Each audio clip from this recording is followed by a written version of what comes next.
the interior. Tell us, what are the issues when you go campaigning? Yes, what are the issues? Because the better. And you're going into the legislature. Yes. So the interior, what's the message to these people in those interiors? Yes, we see poverty in the eyes of these people directly. Yes, and we see that when you go into the interior, you will discover that what I see on the roundabout of Yaba, and or maybe on the Medical Road, where most people don't even stay. You understand? That means a lot of things has to be done to the roads here. It means we have to reduce the burden on the people. And as somebody that is going into the legislative house, 3 agendas are set for myself. 1, reduce tax burden. Any law under any guise that will, because it's not even possible for you to raise taxes without enacting it as law. So any law that I see coming that is going to, in any way, if it's not going to reduce the tax burden on the people, I will not be part of it. I hope you have this on record, because we will have, over time, we will have to begin to pick candidates on what they stand for and what they do eventually. That's why I always say that it's a process. So what do you stand for? Nobody can be more progressive than myself. I've just told you. Reduce tax burden on the people. Increase substantially funding of education. Then increase very, very substantially funding or of activities that would have direct impact on women and children. Hospitals. Definitely I'll be supporting such legislation. Legislations that will focus on these areas, these 3 areas. Chimbalin, trust me, you have me there. But is that not what they all say? Because when they eventually get in there, assuming the governor happens to be from the same party with them, they go to sleep. You know, you must know where you are coming from. Sometimes ago I was here and I said, the problem with us is that we don't have sense of history. And I'll link it to what we are saying now. You know, when I came, you were surprised. How did you make it? How did you make it? And I know, behind your mind, I know what you meant. But that's not the issue for today. You must be clairvoyant. That's not the issue for today. The thing is that there is a wind of a process taking place in this country. I was just about to say a wind of change. Yeah. You'll find both political parties that talking about change, right? under the umbrella or wind of change. Yes, it's just like watching the wind of a process. Watching the watcher. You know? Okay. So, I'm excited. We're all chuckling and laughing because that's the whole essence of politics. If we really want to follow it through and through, have an interesting, healthy debate that people will smile and even frown, but not be violent. So, what's the message to the electorates as we go to the polls, especially within your constituency? Quite honestly, I'll tell you the message is that Nigerians should just come out, take their destiny in their hand, come out to vote, and try as much as possible. This is very key, to find out, do some due diligence on the candidates. Whether in PDP, APC, Nigerians must take the pain to do what management people call due diligence. Would you love to see a debate? Absolutely. I just started by telling you that I love competition. If you know the people I contested against, you will understand what I'm talking about. Because we understand that some politicians run away from debates. And what did I say to that?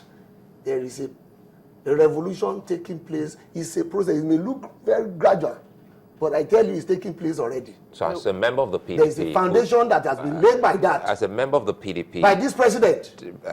Well, I'm happy you've taken it to the national level. Yes. As a member of the PDP, would you love to see a debate between the PDP Honestly, I would candidate. be disappointed if Mr. President is not ready to face the other person. Honestly, I'm saying this on the air. I will be extremely disappointed. Because I know, given the circumstance, there is no reason. You know, I'm just a little worried though, because here you are. I'm looking at what you stand for, what you're going to be campaigning on. You say you want to reduce tax burden. In other words, I'm sure you believe that Lagosians are already overburdened by taxes. You also want to increase funding for education. You also want to increase funding for Medicare. Yeah. All of these things will need money, yet you want to reduce tax burden. Yes. We're just wondering, is it not a little contradictory? No, it is not. It depends on priority.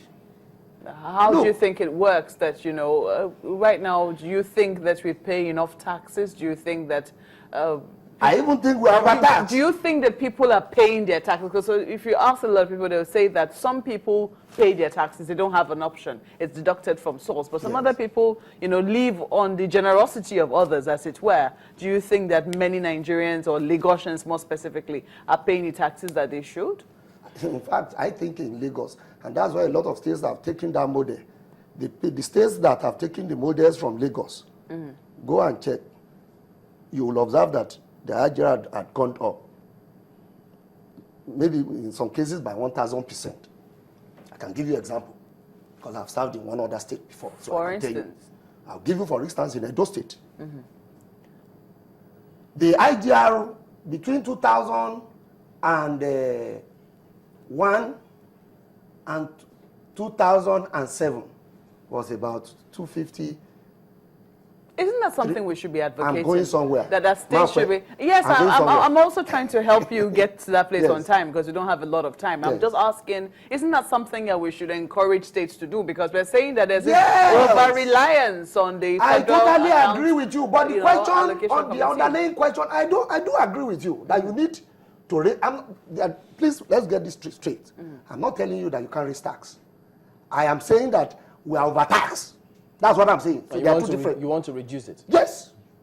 If given the opportunity, that laws that will not encourage increase in taxes, rather reducing it. What would you do with the joint tax board then? The judge, I wonder why the question of the issue of the joint tax board, because the joint tax board, they are not the ones that fix the taxes. The taxes are already there. When you talk about increase the taxes. They are not the ones. The joint tax board just gave you a broad line that you can tax on this, you can tax on this, you can tax on this. Not the amount. Go and check. That is the law. Not the amount that you can tax, but you can tax. State government can tax on this. Local government can tax on this. Federal government can tax on this. How do you plan to win in a state where it's not your, what was that word they use, stronghold or something, if that's appropriate to use? I'm just looking. I will answer you this way. Just like you were surprised that I imagined the primaries. You really think I was surprised, right? Well, I know you are surprised. I'm going to shock you that I am going to win this election. Because God is with us. And not just God, we are working. We have decided, look, this politics is beyond the television station and the social media. I see a lot of people in the social media fighting themselves. I don't have time for such. So somebody told me to get a consultant for social media. I said, look, I don't need all that. So the real one is if the I interior. meet the market woman in my street, in the interior. You just so much love this interior. Of course. My target, no, let me not reveal my strategy. Look. Well, let's close on this because yes. we're really out of time. Yes. We need you as a lawyer and as a citizen of the state to do what is right. Why don't you write a petition if you think, as a member of the PDP, some rights of the PDP candidates have been violated in terms of signages, posters?